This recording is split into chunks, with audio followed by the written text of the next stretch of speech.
Providence or Power. An Intellectual Foundation for the Right. By Withered Rose. America's right wing has never had an intellectual foundation, despite many attempts to find one. Conservatives in the 18th and 19th centuries were tied together by sentiment and prejudice, those of the first half of the 20th century by an opposition both to entering World War II and the New Deal. While the later half of the 20th century saw a common defense of a market economy, with some favoring some market intervention, paleo-conservatives, while others advocating a free market, adherents of the Chicago School. In the opening decades of the 21st century, the American right took a brief detour into European-style identitarianism, with a splash of Carl Schmitt and Friedrich Nietzsche, but this detour was ended by the re-emergence of the 2007 blogger Curtis Yarvin with his new Substack Grey Mirror. Mencius Moldbug. As of September of 2021, there is no competitor to Yarvin's neo-reaction.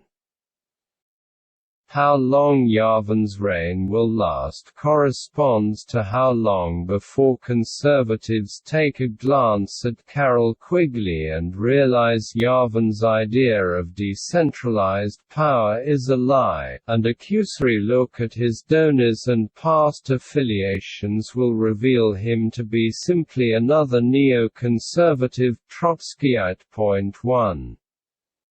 Despite lacking an intellectual foundation, the American right nevertheless persists and does so by being held together by common concerns, chief among them being an apprehension of democracy, a desire to bring net immigration below the native replacement level, the understanding that social cohesion is best achieved through hierarchy, the recognition that the sexes are different, the races are different, and that these differences matter. Finding a way to either retake, or replace, the main institutions of America. While good enough for general amicability and some electoral success, a set of common concerns is incapable of the following: providing a justification for why the right ought to govern, attracting political and financial power. Nowhere in the common concerns listed is a moral principle upon which a future right-wing government may stand, and those who have political and financial power are, by the nature of their class status, either unaffected or indifferent to any of the five concerns. Constructing a coalition of concerns is inadequate for an enduring political movement. If the American right is to have a lasting effect on the country, an intellectual foundation must be found.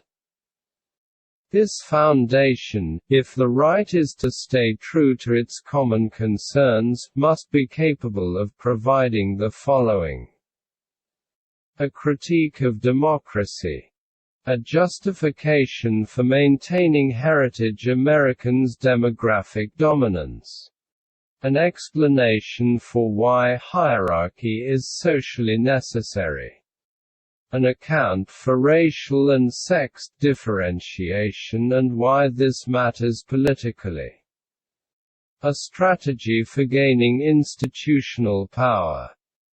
Implicit in an explanation for the necessity of hierarchy will be an account of human differentiation, including racial and sexed, and from this explanation will come a critique of democracy. providing a justification for maintaining the demographic dominance of Heritage America, and a strategy for gaining institutional power will have to be accounted for separately. Historically, the American right has pointed to nature as evidence for the necessity of hierarchy. Jordan Peterson's "I know he is not on the right" lobster example being the most recent and comical, and for in-group preference, chimpanzee tribes are very, well, tribal.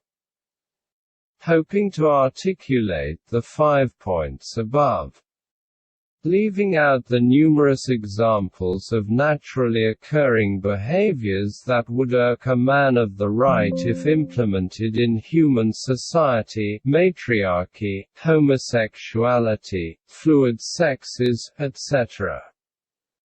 There is no logical connection between X occurring in nature and X being morally good, or even pragmatically good, for human society. Joseph de Maistre is helpful here, as he distinguishes between two senses of the word nature. First, there is the sense used up until this point. Nature is a broad category that encompasses everything non-human. According to this sense, the tree that I can see from my study window is natural, but the pencil to the right of this computer is unnatural. Second, there is the teleological sense. Nature refers to what a thing is and ought to be. When Aristotle says, "Man is by nature a political animal," he does not mean, in the first sense, that man is found to be political even in the state of nature, if such a thing ever existed, but, in the second sense, that inherent in the category man is the tendency towards politics, and that the non-political man, the atomized individual who lives apart from society, is either a beast or a god. It may be admitted by the left that hierarchy, racial and sex differentiation, non-democratic governance, and in-group preference is natural in the first sense, but it will always be denied in the second. Although these things are the argument would go, they ought not be the case, and we can rise above mere animality and create a better world. Such a possible response, and it is not an uncommon one, necessitates an intellectual foundation that relies on the second sense. A foundation that rests on the second, the teleological, sense of nature will center around a providence which gave the nature of all things to all things. Why? Because for hierarchy to be the natural social arrangement, for the sexes and the races to be naturally different, for it to be natural to desire that Heritage America maintain its demographic dominance, then there has to be a reason why these things are natural. There has to be a reason why things ought to be, and why deviating from these positions is a deviation from the order of the world. Even if the world is eternal and thus the nature of things have been so from eternity, there is still a question why nature, in the second, teleological sense, is the way it is and not some other way. There is no logical necessity for the world to be as it is, and it is possible to imagine an alternative reality in which things had different natures as they have now, meaning that the reason for the world's nature must be found outside the world. Further, this providence has to have intentions because to give something a telos requires intentionality. This can be clearly shown by stating that the force which made the first pencil must have had intentions because a pencil has a telos, it has a nature. For this providence to inscribe all things with a nature, and for human desires, such as the desire to preserve native demographics, to either be amiable to, or deviate from nature, it must not only have intentionality, and thus personhood, albeit of a different sort than ours, but must be considerably powerful if he was able to define what all things are, thus deserving the name Creator, and to decide how all things ought to be, thus deserving the name Lawgiver. We can become privy to the nature of things if it is possible to become privy to the Creator, specifically through revelation, because if the Creator has revealed himself to us, then it becomes possible to understand with what purpose things were created. At this point I want to pause and point out the alternative. There may be some hesitancy to embrace what might seem like an embrace of Jerry Falwell and Company's failed attempt at a Christian right, a hesitancy that I understand and will address later, but for now it will be profitable to explore the alternative to a providence-centered foundation. If the right is not to find its intellectual foundation in providence, which we have seen is necessitated by a belief in the teleological sense of nature, then it will have to find its foundation in the will to power.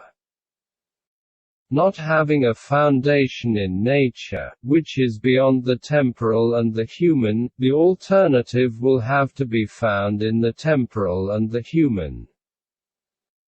Most often this human basis is found in efficiency. Our beliefs are more conducive to good governance, thus we should rule, or in identity, it is healthy and normal as Americans, whites, Europeans, etc., to desire the preservation of our people, and to achieve this we must take power.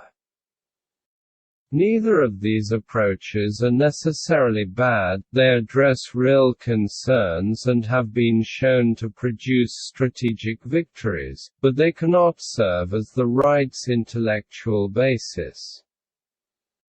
Staking legitimacy, be in the legitimacy of beliefs or of rule, on efficiency implies a goal, as something is only efficient insofar as it relates to a goal.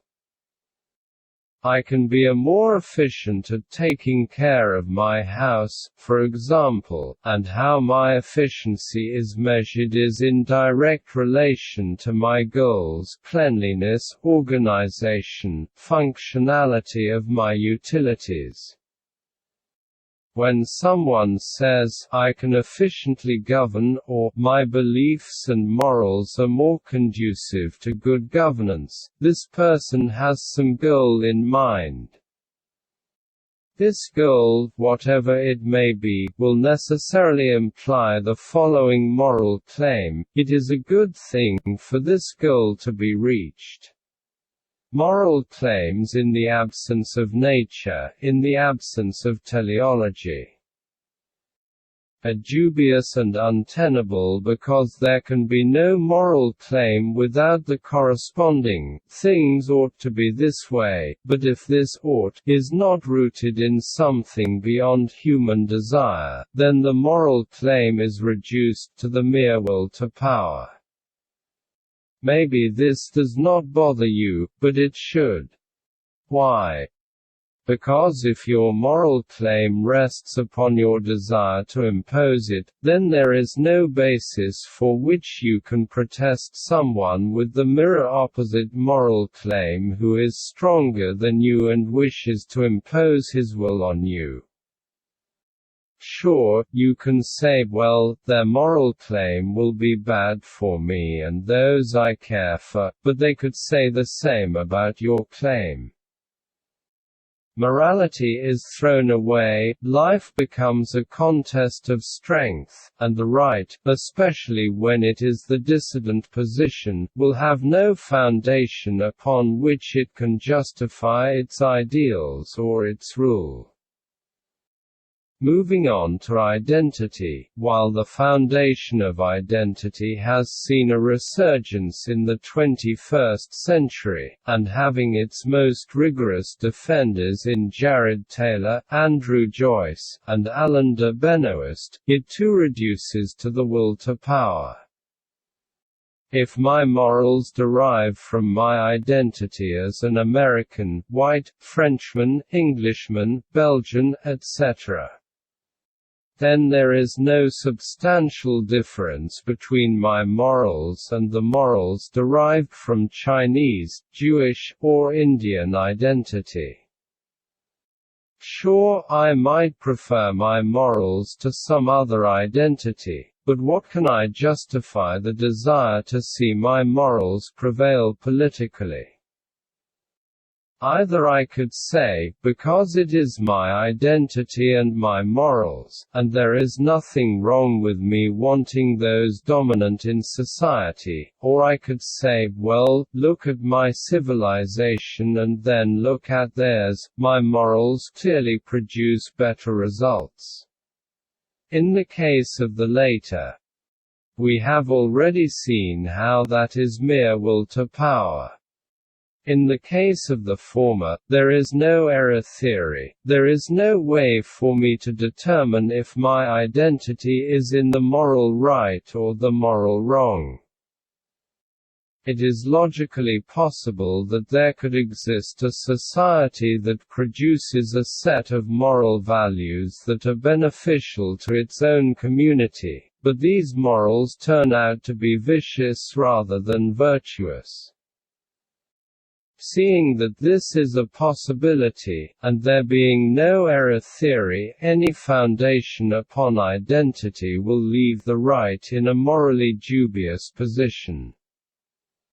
No option is left for the identitarian other than the mere will to power and the assertion of his identity over all others, irrespective of morality.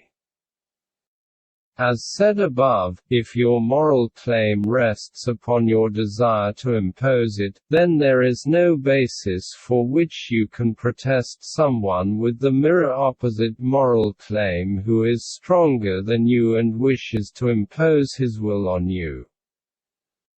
To re-emphasize, these critiques do not mean that appeals to efficiency or identity are bad, but only that they cannot serve as the intellectual basis for the right. Providence, not power, must be the right's foundation. Returning now to Providence, let us look at how this foundation answers the 5 common concerns. 1. A critique of democracy. Democracy rests upon the assertion that the people are sovereign. Laws are made by the people, the contents of which are an endless possibility so long as the law does not violate the national constitution, which was at one time ratified by the people. If Providence exists, then he is sovereign and no legislature can pass a law going against his law. Sure, a legislature can write a piece of paper that codifies the denial of a thing's nature, amounting to A equals A, but this piece of paper is not actual law in the sense that it is in conformity to Providence's law. Laws that go against Providence are fundamentally a denial of reality and are the scribbling of madmen. Sovereignty derives from providence, for only laws that reflect providence's will can correspond to reality, seeing that the nature of a thing is the reality of a thing and the nature of a thing is found in providence's will, and properly be law, all else being a sham and cheap imitation of law. Governmental structure must recognize providence's sovereignty, and it is a chief task of the right to 1. Implement this recognition by ensuring that all laws that conflict with nature are swiftly repealed, and 2. Designate any advocacy for the violation of nature a war against reality, indicative of psychological impairment, and a dangerous threat to be pacified. 2. A justification for maintaining heritage Americans' demographic dominance. Accepting immigrants into your country is an act of hospitality, it is to welcome the other into your home. Hospitality, if such a thing exists, has a nature, and is not merely a social construct, requires that the welcoming party maintains a dominance over the place the welcomed is invited into. The other day I had a friend from back home come up for the weekend. I gave him a place to sleep, food to eat, water to drink, took him out to eat and to vespers and liturgy. This was an act of hospitality. None of this would have been possible, however, if the house I invited into was not mine, for I cannot give what is not mine. Further, this act of hospitality would not have been possible if came in and claimed ownership over my house. This would be a type of home theft. Even more so, if my friend invited 10 people into my house without consulting me, then this would amount to an invasion of my living room. Hospitality, by its very nature, requires that the one being hospitable maintains a dominance over the place of hospitality, for if he did not he would have nothing to rightfully give.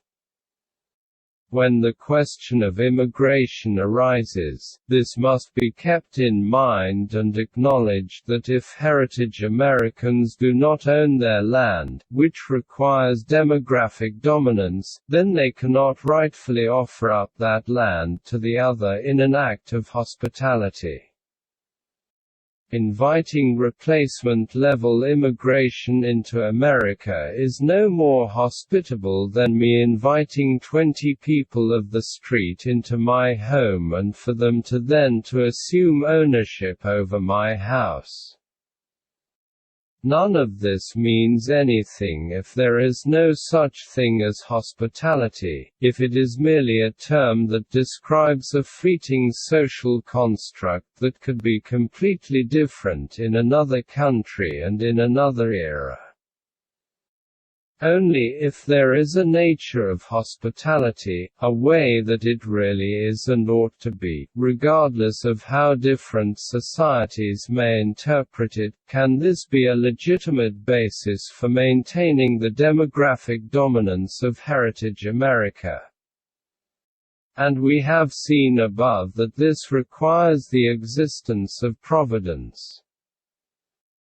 If there is no providence, and thus no nature to things, then hospitality is a social construct that differs in meaning according to time and place, and it is conceivable that in some societies hospitality requires the person being hospitable to relinquish ownership of the place of hospitality.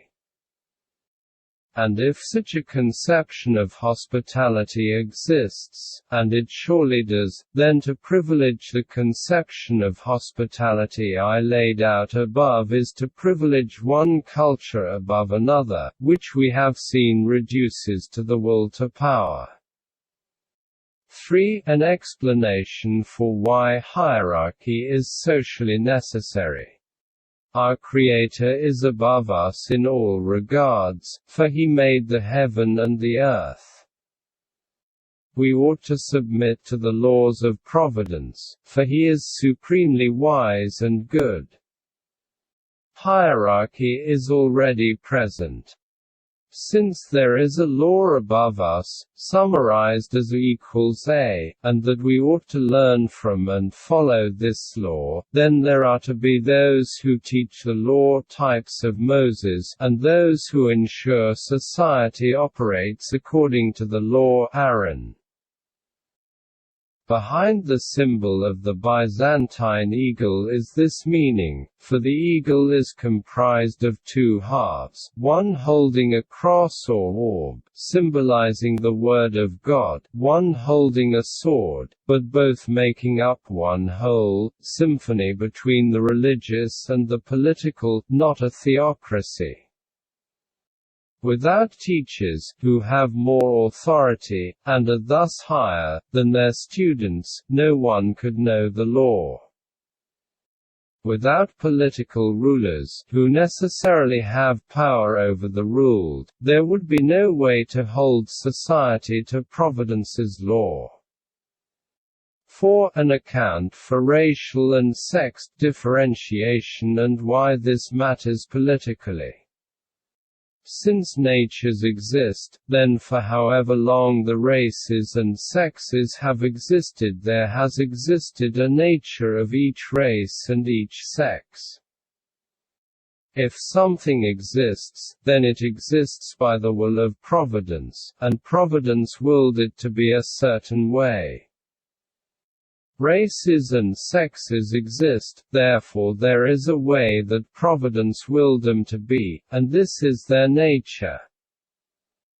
There is, of course, the question of whether or not the nature of a thing can be marred by sin, perhaps, and if this is possible then we, as with all things, ought to measure that thing by its true nature and not its marred nature.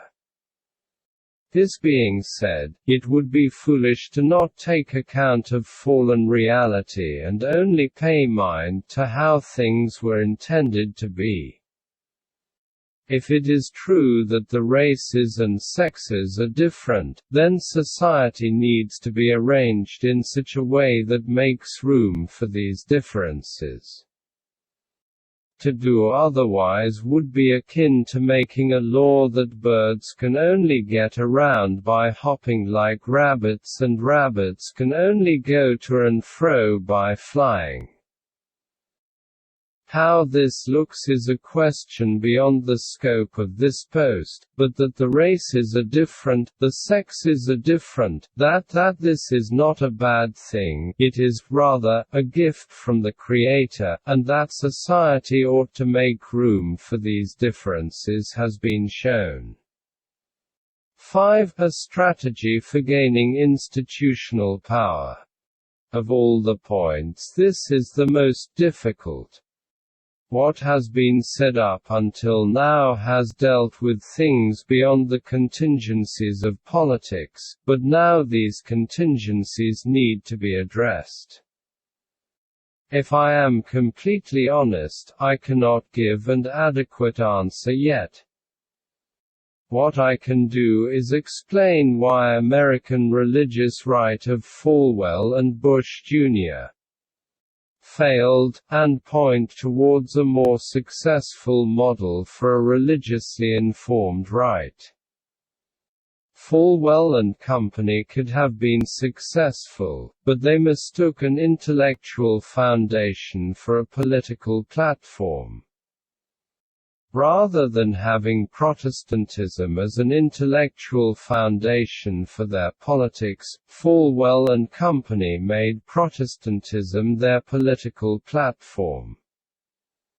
Politics was the means by which the United States would become Christianized. Although I personally have a problem with trying to use the ballot box to evangelize, you may not. If you think this is a worthwhile pursuit, then I would at least ask you to consider the following questions. 1. Is it more important for public schools to teach creationism, or for them to stop teaching anti-white hate? 2. Is it more important for the courts to overturn Obergefell v. Hodges, or for them to overturn the 1965 Hart-Celler Act? If you answered creationism or Obergefell, then you are missing something important. If heritage Americans do not maintain the demographic dominance, which is being decimated by anti-white hatred and Hart-Celler, then you will never achieve your desired social goals. Why? Tell me the last time you saw an Hispanic lobbying group fighting Darwinism or same-sex marriage. Can you name one? Okay, if you found that unicorn, then tell me how large it is and how successful they were. Now compare that size and success to white Americans. Were they successful in the long term? No. Did they put up a decent fight? More so than whatever Hispanic group you did find. This is not to say that Hispanics are not as Christian as whites, but simply that they have different priorities. A true right would seek first the reversal of demographic and social trends that make possible the shift away from Christian teachings about Scripture or marriage. Not only was the Falwell-Bush right unsuccessful at its aims, if we believe these aims were worthwhile, but it spent most of its energy shilling for Israel and extra-American affairs. The only lasting effects the religious right delivered was more aid, financial and military, to Israel. Maybe a strong alliance with Israel is a good thing, but this cannot take priority over domestic affairs. A strong ally is a good thing, but not if it means forsaking your own people. A better example of a right is the regimes of Franco and Salazar.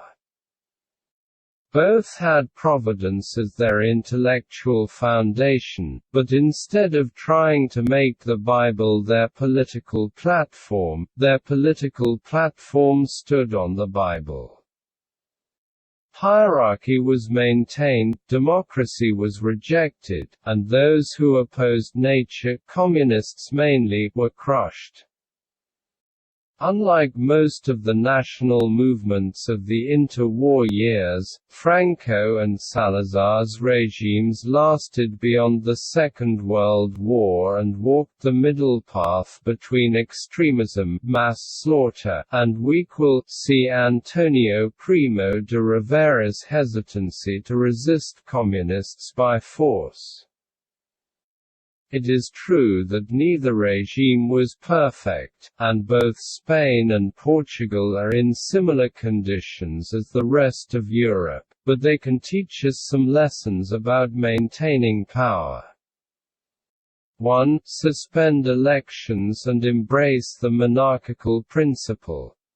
Even if a republican system of government is kept, it must submit not only to the executive but to the will of Providence.